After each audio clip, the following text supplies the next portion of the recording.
Hello viewers, welcome to another edition of AAU Talks on your #1 television station for higher education in Africa. I'm your usual host, Akua Iyoha. The AAU's aim is to raise quality education in Africa higher institutions, to strengthen the contribution of development in Africa, and also to facilitate positive progress in these institutions. Thus, the need, at times they serve into these institutions to search for their loopholes, their challenges and their problems, and thereafter profess solutions to these problems. And as a result of this research, we found out that there's a pressing issue on ground which has caused more like a setback in these institutions, and that is communication. With me in the studio today is a communication expert. She's the officer in charge of communication at the AAU Secretariat. Welcome. Her name is Mrs. Felicia Kuagbedzi. Welcome, Mrs. Felicia. Thank you very much, Akua. It's nice having you in the studio, and we are very, very privileged to have you. I'm happy to be here too. Okay. Of recent, we have been hearing, or I have been hearing of this research, communication, and commercialization workshop. Can you briefly tell us more about this? Okay. Like I said, I'm happy to be here. Thank you. And just to go into the discussion about the topic you raised. Okay. Most of our higher education institutions, actually it's our core duty of higher education institutions. One, to teach, and then another one is also to engage in research, which means that research forms one of the core activities of higher education institutions. Now, the issue is that after the institutions conduct the research, what happens afterwards? Sure. Because the main goal, one of the main goals of conducting research is for it to be uptaken by industry, for it to be uptaken by the various stakeholders who need the research. Findings. Exactly. Yeah. So what happens if you undertake the research and then it's not communicated? Or another issue which comes up is the fact that researchers are so keen on sticking to their technical jargons, even in the communication, such that the stakeholders don't really understand or don't really get to use the research after all. So the purpose of this research is to give them the skills, is to give them the practical skills to... Please, I want to cut you on that technical jargons you talked about. We noticed that in recent times, researchers they focus more on accuracy in their findings than really focusing on the, how will I put it, the understanding, creating understanding for the target audience. Why? Can you tell us why this new development? Okay, it's actually not a new development. It's something, if I'm a researcher undertaking a particular research, I surely would be so passionate and would want to explain to you in a way using my own terms, because those are the scientific terms within which I conducted the research. But sometimes researchers tend to forget that the person you are communicating to, because it could be government, it could be any of your stakeholders, they might not really be knowledgeable in your field. And so if you come to me telling me 0.1% of magnesium added to 0.1, I really don't care about that, or I don't even know. But if you break it down and make me understand that if this chemical added to this chemical and someone takes it will fall sick, or it can quickly cure diarrhea, or you put it in a term that I can easily understand, it makes the work easier, and then I can easily uptake it. If I'm an industry person, I can come in and see the need, realize how important your research is, and then come in to fund it and all of that. So it's actually not a new thing. It's been happening. But what AAU is trying to do is to organize these workshops, is to create the forum, bring in experts from various fields and from various institutions who are experts in communication and who can sort of give the viewpoint from both the lay person's perspective and then from the researcher, and let the research take the researcher through the communication process and let them know that yes, of course, you've come up with a research which is very vital, but for it to be uptaken or for it to create the needed impact, it has to be taken through this process for the reader, for the endpoint user to be able to get it, and then sort of take it up from there. Yes. All right. In case you're just joining us, this is AAU Talks on AAU TV. We'll go for a break, and when we come back, we'll look at the target audience and we'll talk more on commercialization of this research. Please don't go anywhere.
Welcome back, and we're still live from AAU TV studio, still talking about research, communication and commercialization workshop.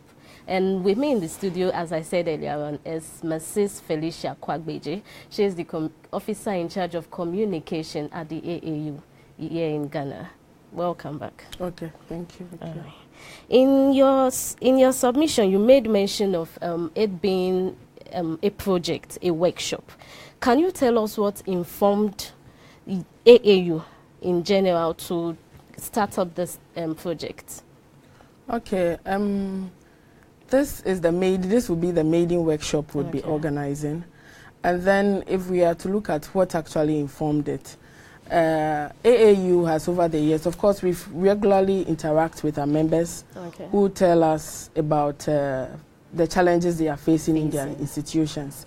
And through various surveys, through our interaction with them, doing various events, through various workshop evaluations.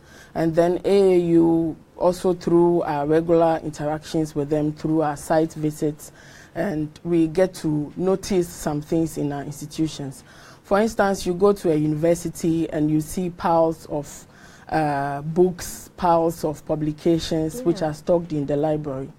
But these things could be commercialized. These things could be commoditized such that we can actually get money out of it. You put an economic value on those researches and on those publications which have been stocked in the library. Okay. So that is one key thing. Another aspect is, this is one thing we noticed from our site visits to our institutions. Okay. Another thing which informed it, like I said, is through our various surveys, through our various engagement with our institutions on their needs. And then what AAU does is to create the forum, to create the platform, to look around for experts within the field, and then we engage in these workshops where we take them through courses, and then they come out in a better position to be able to commoditize their research findings. Okay. Yeah. You mentioned commercialize, you mentioned commoditize. Yes, exactly. For me, as a layman, okay, I would think research has to do with academic work, getting findings for a particular issue. And commercialization is more like business. Okay. So I don't know, where do they marry? Where do they come together in the education sector? Okay. I would say that any item can actually be commoditized. Okay. Even you, as a journalist working for the AAU TV, you are selling your man hours to the television as a commodity. And so, in that, in a form, in that way, in a sort, you are commoditizing your man hours, and so you are selling it in a way. In the same vein, if a researcher comes up with a research output, and then it's supposed to be uptaken, why do you keep it in the library, or even beyond publishing it?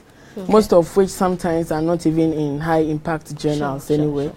You can go ahead and then make some money out of it, because mind you, now universities are increasingly, it's also an institution which needs money even to facilitate its activities. You need to bring in students, you need to train them, you need money to come up with better labs, you need money to establish better centers, you need money.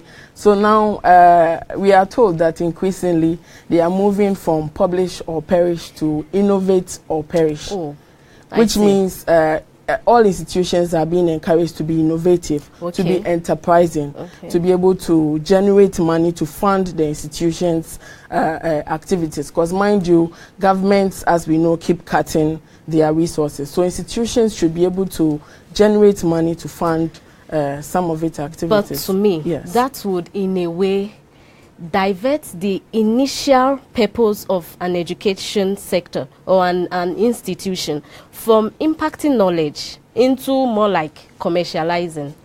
Okay, so that is where you get it wrong. What we are promoting is that it's not for you to stop your research, it's not for you to stop teaching, it's not for you to stop your core duties. What we are saying is that, okay, you're already teaching, you're already engaging in research, but beyond that, what more can you do? What more can a researcher do, or what more can an institution do? So you would normally undertake your research and publish it, but you can find other innovative ways of commoditizing your research findings. That if I should use the term again. Marketing. If you decide to publish a book, for instance, you can sell it. Sometimes you can even do it online, so it doesn't take you away from your core works. There are so many strategies, and I don't think this is the platform for me to give you all of that. So there are the experts. There are the experts who would teach these skills during the workshop. And so we are encouraging everybody, all those who want to know the tips, to register and ensure their participation in the workshops where all these critical skills and will be taught. Okay. Research commercialization. Do you think it's a good move at all, considering the fact that, one, universities or researchers there may be a form of unhealthy competition among universities or researchers. Two, researchers may tend to compromise quality as against or at the expense of sending a message and making your target audience understand the purpose of that research. Okay, so I'll attempt to answer your first question, which was on competition. Competition, unhealthy competition. Okay.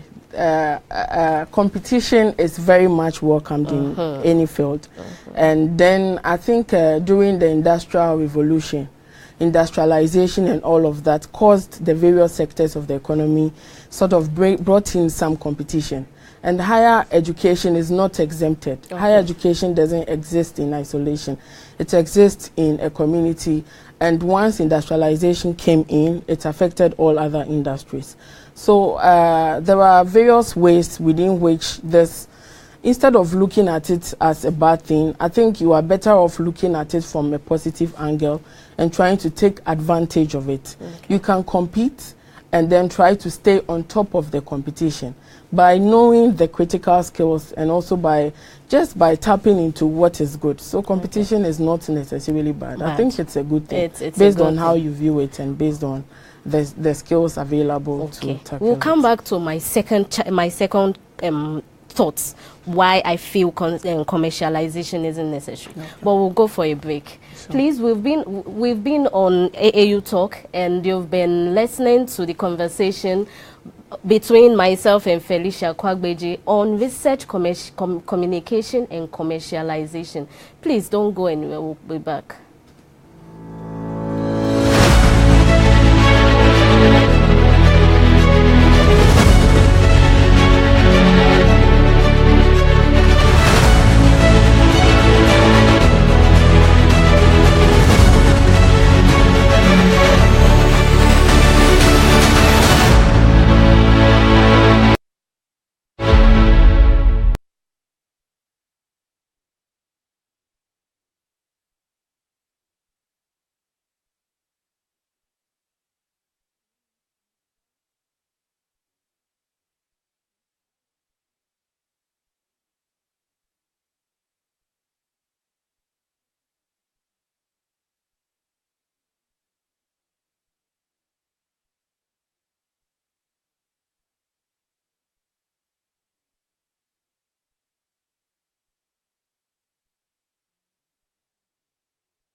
Welcome back, viewers. We're on our last session of research commercialization, and I asked my guests why.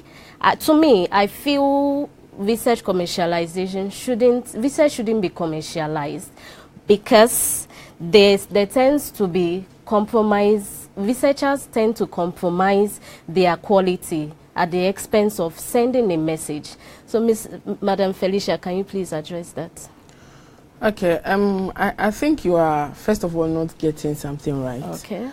Why am I saying this? I'm saying this because research communication and commercialization is not actually asking you to do anything different from what you've been doing. Okay. What we are saying is that just beyond, after you come out with the research, through all the quality assurance processes, following all the quality assurance processes established in your institution, and now finally you've come out with a product, which in this case is your research findings. You don't just leave it there. Just take it the next step forward and try to commercialize it and put an economic value on it. That's all we are saying. Okay. So I don't see where compromising comes in here. Yes. Okay. All right. So since I'm told this is the last question, I would like to take advantage. Yeah, I was about going there. Okay, so I would give you the floor to market your workshop. Sure. tell the viewers what they need to know about your workshop. Okay. So what I would say is that this is the maiden one that we are organizing in Akua, Ghana, at the AAU Secretariat. It comes off in May from 13th to 15th, and we are expecting researchers across the continent. We are expecting researchers who are in the NGO sector. We are expecting researchers from the government. We are expecting anybody who is interested in taking their research forward, anybody who is interested in getting results out of their research output is invited to this workshop. This will be the maiden one, like I said. The other ones planned in June, coming off in Uganda. There's another one coming off in Malawi, and there are other ones scheduled within this year. So we are inviting all of you to register to participate in this workshop. You can find more information on blog.aau.org. You can also visit the AAU social media platforms. If you go to Facebook, Association of African Universities, also on Twitter, AAU_67, you would find further information. And then we have quite a number of professional, a number of experts who will be the resource persons. They are coming from all over, and we are inviting you not to miss out on this workshop. All right, thank you, Felicia, for joining us here, and we hope to have you next time on our next segment. You've had it all, viewers, for yourself. Gone are the days when research was done just for formality. Now, research entails proper communication and commercialization for it to be termed effective. Till I come your way next time, I am Akua Iyoha. Bye.